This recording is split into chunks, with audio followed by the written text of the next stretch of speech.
So, and honestly, the start of the fair this Friday and even to this weekend doesn't look bad at all. Wow. I mean, I'm not promising it's going to be sweater weather out at the fair at the beginning of the fair, but yeah, it looks decent, better than this weekend for sure. Because I was looking at my pictures from last year. I went October 7th, and it was hot. Yeah.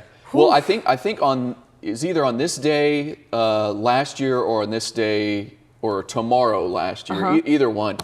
We set a record high. So, I mean, that's the heat. If you remember, I mean, obviously how hot last summer was, but then that heat just extended into September as well. So I know it's been warm at times this September, but we've also had some of that cooler weather as well, and we are going to have that cooler weather again starting tomorrow.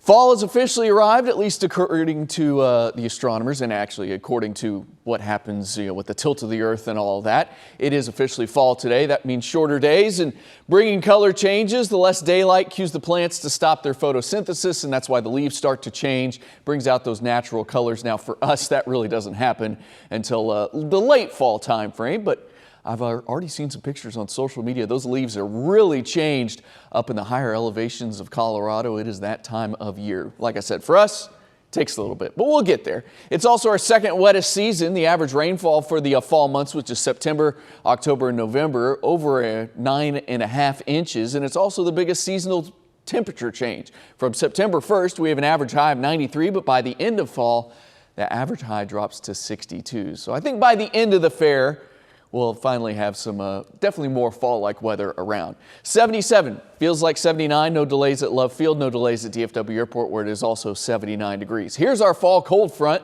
Look at Amarillo.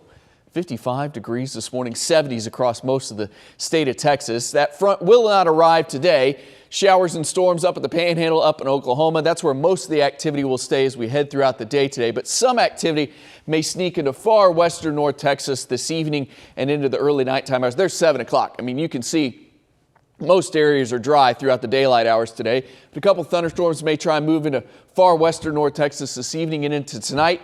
Little activity overnight tonight across the rest of North Texas and into tomorrow morning. Wouldn't call it a washout of a morning at all, but there will be some scattered rain around. And then anything will kind of move off to the east or fizzle out as we head into tomorrow afternoon and evening.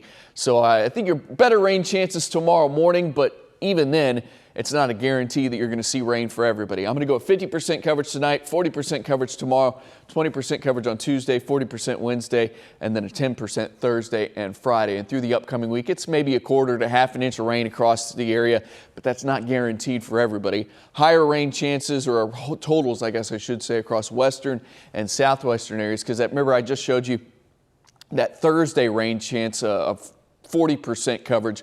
Looks like it might be a little higher across western areas, and a better soaking rain for that part of North Texas, which always needs the rain as well because it's a little drier than the eastern part of North Texas. There's your temps though. 82 for a high tomorrow, 60s for lows most of the rest of the upcoming week. 85 Tuesday, 84 Wednesday, 82 Thursday. Start of the state fair on Friday, 83 with 62 in the morning. Not bad at all. Upcoming weekend, State Fair Classic. 86 for a high. So, I mean, it'll be warm this upcoming weekend, but I mean, obviously way better than what we're dealing with out there at the moment. And the rest of that 14-day, all with highs in the 80s as we end September and head into October, and all with those morning lows back in the 60s as well. Yeah, loving the morning lows. Thanks there, Kyle. The time